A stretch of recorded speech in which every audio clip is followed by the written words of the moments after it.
శ్రీరస్తు శుభమస్తు కార్యక్రమానికి స్వాగతం సుస్వాగతం.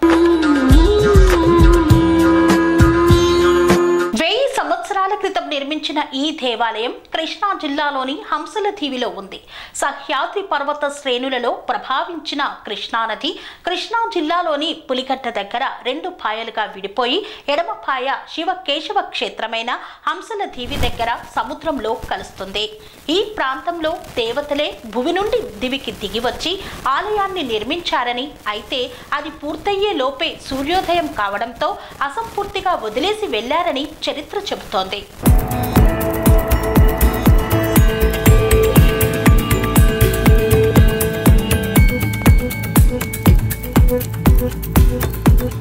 అద్భుతమైన శిల్పకళ, చక్కటి కట్టడాలతో నిర్మించిన ఈ దేవాలయం సముద్రపు ఆటుపోటులను తట్టుకునేలా ప్రాకారాన్ని నిర్మించారు.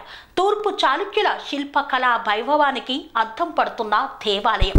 ఆలయం చుట్టూ ఎన్నో అందమైన శిల్పాలు కొలువుతీరి ఉన్నాయి. ఈ ఆలయంలో వేణుగోపాల స్వామి శ్రీ రుక్మిణి సత్యభామ సమేతుడై పూజలు అందుకుంటున్నాడు. ఈ ఆలయ విశిష్టతను గురించి ఇప్పుడు మనం తెలుసుకుందాం.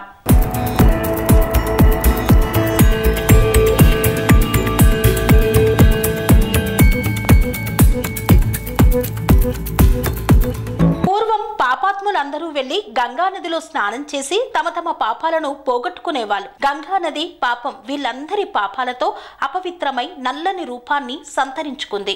ఆ పాపాల నుండి విముక్తికై ఆమె మహావిష్ణువుని ప్రార్థించింది. అప్పుడు ఆయన పాపాత్ముల పాపాల మూలంగా నువ్వు నల్లగా మారిపోయావు, అందుకని నువ్వు నల్లని కాకి రూపంలో వివిధ తీర్థాలలో స్నానం చేస్తూ ఉండు. ఏ తీర్థంలో స్నానం చేసినప్పుడు నీ మాలిన్యం వదిలి హంసలా స్వచ్ఛంగా మారుతావో అది దివ్య పుణ్యక్షేత్రమని చెప్పాడు. గంగ కాకి రూపంలో వివిధ తీర్థాలలో స్నానం చేస్తూ కృష్ణవేణి సాగర సంగమ ప్రదేశంలో కూడా చేసిందే. వెంటనే ఆవిడకి కాకి రూపం నశించి హంస రూపం వచ్చింది. అందుకని ఈ ప్రాంతాన్ని హంసలదీవి అన్నారని ఒక కథ ఉంది.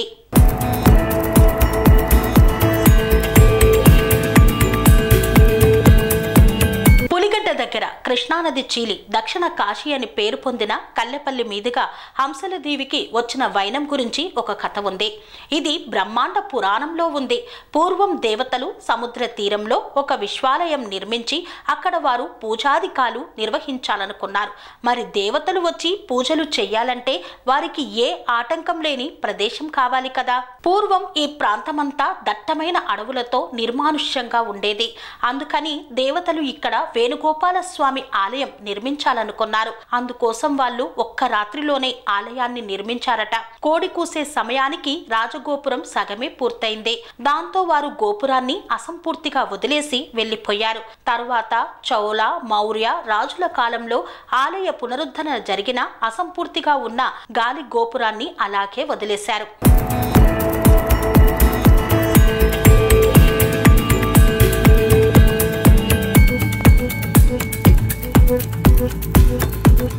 ఇటీవల విజయవాడ శ్రీ దుర్గా మల్లేశ్వర స్వామి దేవస్థానం వారు ఈ ఆలయాన్ని దత్తత తీసుకొని నూతన గాలి గోపురాన్ని నిర్మించారు.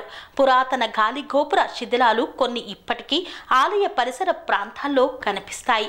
స్వామి ఆవిర్భావం గురించి పురాతన కాలంలో ఈ ప్రాంతంలో ఆవులు ఎక్కువగా ఉండేవని, అందులో కొన్ని ఆవులు ఇంటి దగ్గర పాలు సరిగ్గా ఇవ్వకపోవడంతో వాటిని జాగ్రత్తగా కాపలా కాశారు.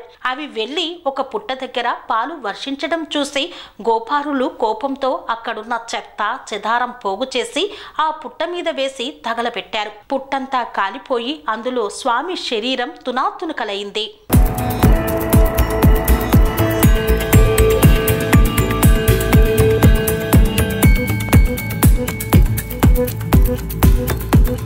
స్వామిని చూసిన గోవుల కాపరి వెంటనే మంట ఆపివేశాడు.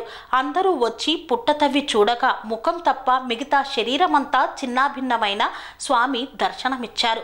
అది చూసి వారంతా సతమతమవుతున్న సమయంలో స్వామి ఒకరి కలలో కనిపించి పశ్చిమ గోదావరి జిల్లాలో కాకరపర్తి అనే గ్రామంలో భూస్వామి ఇంటి ఈశాన్య మూలగల కాకర చెట్టు కింద ఉన్న నన్ను తీసుకువచ్చి ఇక్కడ ప్రతిష్ఠించమని ఆనతినిచ్చారు. ఆ విగ్రహమే ఇది. నల్ల శానపు రాతితో చెక్కిన విగ్రహంలాగా కాకనీల మేఘ ఛాయతో విలసిల్లుతోంది.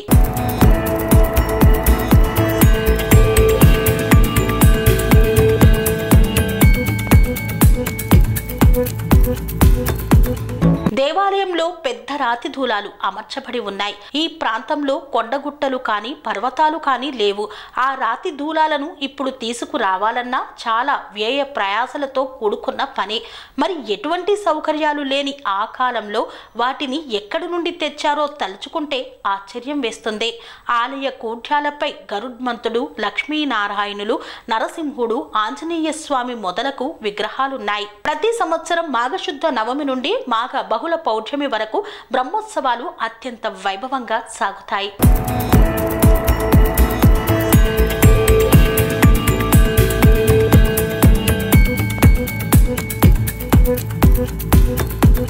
కృష్ణానది సముద్రంలో కలిసే అందమైన ప్రదేశంలో సత్యభామ, రుక్మిణి సమేత శ్రీ వేణుగోపాల స్వామి ఆలయం ఉంది.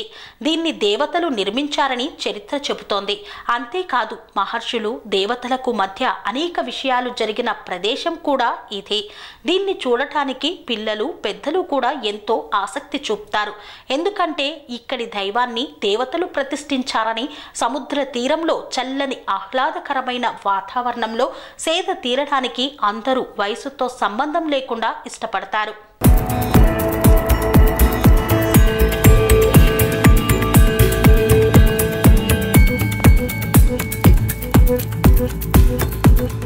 విజయవాడకు 110 కిలోమీటర్లు, అవనిగడ్డకు 25 కిలోమీటర్ల దూరంలో ఉంది హంసలదేవి. విజయవాడ నుండి పామర్రు, కూచిపూడి, చల్లపల్లి, మోపిదేవి, అవనిగడ్డ, కోడూరు మీదుగా ఇక్కడికి చేరుకోవచ్చు. అలాగే మచిలీపట్నం నుండి కూడా అయితే ఈ ప్రాంతానికి బస్సు సౌకర్యం కొంచెం తక్కువ. అవనిగడ్డ నుండి హంసలదేవి దాకా బస్సులు ఉన్నాయి. దారి బాగుంటుంది. సొంత వాహనాల్లో వెళ్తే కృష్ణానది, సాగర సంగమాల దాకా కూడా వెళ్ళి రావచ్చు. అయితే మనకి కావలసిన ఆహారం, మంచినీరు వగేరాలన్నీ తీసుకువెళ్ళాలి. ఎందుకంటే అక్కడ ఇంకా అన్ని సౌకర్యాలు లేవు. వెలుతురు ఉన్న సమయంలో వెళ్తే ప్రకృతి అందాలను ఆస్వాదించవచ్చు. స్వామి బోధానంద గోసేవ ఆశ్రమం, సైథాపూర్. జ్యోతిష్యం, వాస్తుశాస్త్రం మన పూర్వీకులు మనకిచ్చిన వరం.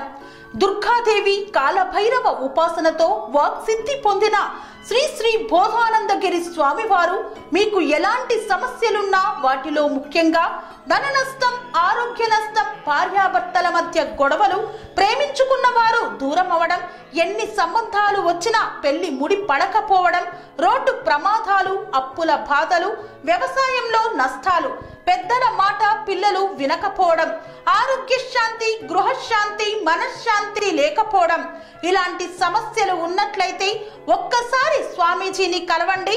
మీ సమస్యలకు తగిన పరిష్కారాన్ని పొందండి. అంతేకాక అన్ని రకాల వ్యాధులకు గోపంచకవ్య మరియు మూలికా వైద్యం చేయబడును. నమ్మకంతో రండి, ఆయురారోగ్యాలతో వర్ధిల్లండి. మా అడ్రస్ స్వామి బోధానంద గోసేవ ఆశ్రమం, సైథాపూర్, వీరభద్రస్వామి గుడి దగ్గర, యాదగిరిగుట్ట. సంప్రదించవలసిన నెంబర్ 9849213754 మరియు 9618034138.